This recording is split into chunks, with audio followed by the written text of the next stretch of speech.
Goliath is one of the most famous giants everyone knows in history. But do you know he had brothers who were giants? And not just brothers, but sons who were giants too. In fact, do you know there were two different Goliaths with similar physical characteristics in the Bible? Who is their father? Where did they originate from? And what became of these brothers after David's remarkable victory? Prepare to be astonished by the jaw-dropping secret about them and their offspring. Stick around till the end of this video to uncover the untold stories surrounding the family tree of Goliath. You probably might have heard the story a million times. The story of Goliath in the scriptures begins when he challenges the army of Israel to a battle. Hailing from Gath, he is an imposing figure, standing at an incredible height of 10 feet and measuring 6.5 feet wide. And aside from his enormous size, he was basically a walking bronze statue. He had a bronze helmet, a 5,000 shekel coat of scale armor, bronze greaves on his legs, and a bronze javelin slung on his back. And if that's not enough bronze for you, his spear was like a weaver's rod, with an iron point weighing 600 shekels. You'll find that in 1 Samuel 17, verses 4 through 7. He led the Philistines into battle against the Israelites. Standing so tall among his troops, he challenged the Israelites to send forth a champion to face him. He proposed a deal. If their champion won, Israel would serve the Philistines. But if their champion lost, the Philistines would become servants to the people of Israel. His arrogance and threats persisted for 40 days, until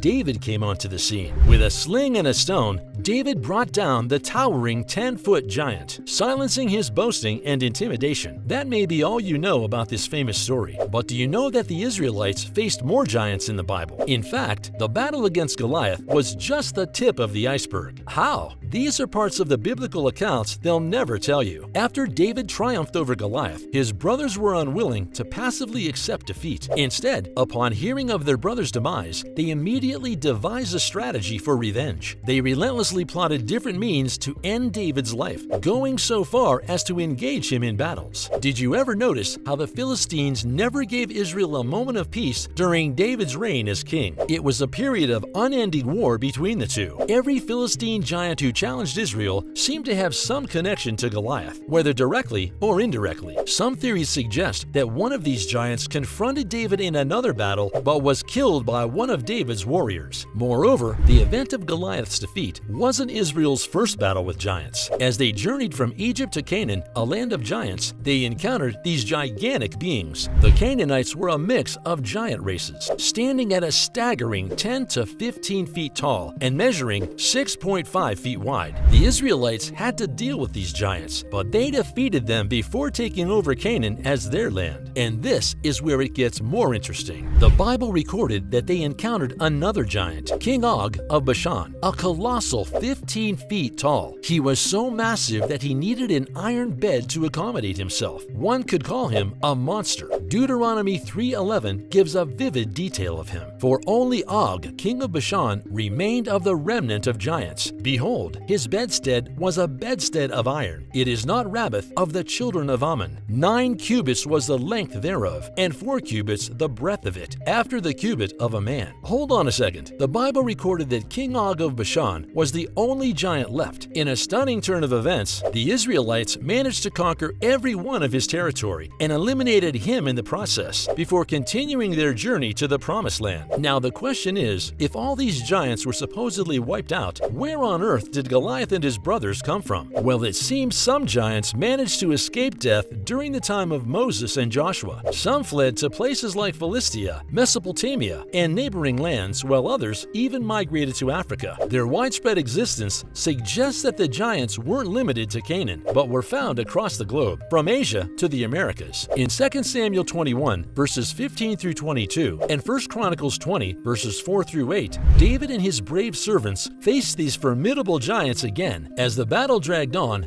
David grew tired and weary, but his loyal warriors fought with incredible strength. They were so concerned about David that they prevented him from continuing the fight. You'll find in 2 Samuel 21, verse 17, "But Abishai, the son of Zeruiah, came to his aid, struck the Philistine, and killed him. Then David's men said to him, 'You shall not go out with us to battle, lest you quench the light of Israel.'" Do you see a pattern here? These giants always seem to be at odds with God's plans. They constantly oppose what God is doing. driven by their own agendas which often clash with God's intentions. Pride is often at the root of their actions, leading them to choose against God's will. Their defeats paved the way for Israel to claim the land of Bashan, Canaan, and every land they occupied. And since giantism doesn't appear to be an isolated occurrence, it's likely that many of these giants gave birth to more giants, further multiplying their tribes. Now, let's dive into the details about the 5 giant brothers of Goliath. The first one is Lochmi, Samuel 21:19, 1 Chronicles 20:5, 1 Chronicles 20 verse 5. And there was a war again with the Philistines, and Elhanan the son of Jair slew Lochmi, the brother of Goliath, the Gittite, whose spear staff was like a weaver's beam. Lochmi was far from the average person. He was a giant like his brother Goliath. His spear was the size of a weaver's beam, meaning it was massive and undoubtedly heavy. Some estimates put him at around 10 feet tall. Goliath's second brother mentioned in the Bible is Ishbi-Benob. You'll also find that in 2 Samuel 21:16, and Ishbi-Benob, which was one of the sons of the giant, the weight of whose spear weighed 300 shekels of brass in weight, he being girded with a new sword, thought to have slain David. Ishbi-Benob, like Goliath, carried a spear of immense weight. His mission, too, was to take down David. In fact, he likely got a new sword to kill David. He could lift that heavy spear with ease, with some sources claiming it weighed between 15 and 24 pounds. His sword was equally enormous. He belonged to the same race as Goliath. David actually faced Ishbi-Benob during a battle against another giant, but David was really tired at the time and needed assistance from his nephew, who ultimately put an end to this formidable giant. Given the size of his weapon and his giant status, Ishbi-Benob was likely around 9 to 10 feet tall, if not taller. Sepahi is the third giant mentioned as one of the giants that was defeated. 1 Chronicles 20, verse 4 tells the story. And it came to pass after this, that there arose a war in Gezer with the Philistines, at which time Sibbecai the Hushathite slew Sebahi, that was of the children of the giant, and they were subdued. He is apparently connected to Goliath, as they both hailed from the same place and were fighting against the people of God. But that wasn't all. The fourth one was simply referred to as a man in 1 Chronicles 20, verses 6 and 7. And yet again there was war at Goth, where was a man of great stature, whose fingers and toes were 24, 6 on each hand, 6 on each foot. And he also was the son of a giant. But when he defied Israel, Jonathan, the son of Shmeah, David's brother, slew him. These are the brothers of the defeated Goliath mentioned in the Bible. However, it's worth noting that there was a second Goliath in the Bible. The other giant called Goliath belonged to the same race as the famous Goliath. Just like Goliath's other brothers, this Goliath wielded a giant spear in battles and was roughly 10 feet tall. However, this infamous Goliath was from Gittah, not Gath, like the one David defeated. Interestingly, it was someone else who took down this Goliath, not David. But why did these giants seem so fixated on war and extreme violence? Why didn't they use their incredible strength for positive things? Why does the mention of their race, giants, always seem to involve intimidation and violence? Did you notice how Goliath was hungry for battle? He showed up morning and evening for 40 days just to tease the Israelites and challenge them to a duel. He wanted war so badly that he camped out around the area for 40 good days. Elijah fasted for 40 days and nights to fulfill an incredible purpose. John the Baptist spent 40 days in the wilderness only to prepare the way for redemption. Jesus spent 40 days fasting only to come to save humanity. But Goliath camped and boasted for 40 days on the battlefield only to be humiliated and slain. This trait points to their origins. The first mentions of giants in the Bible referring to the offspring of fallen angels and women.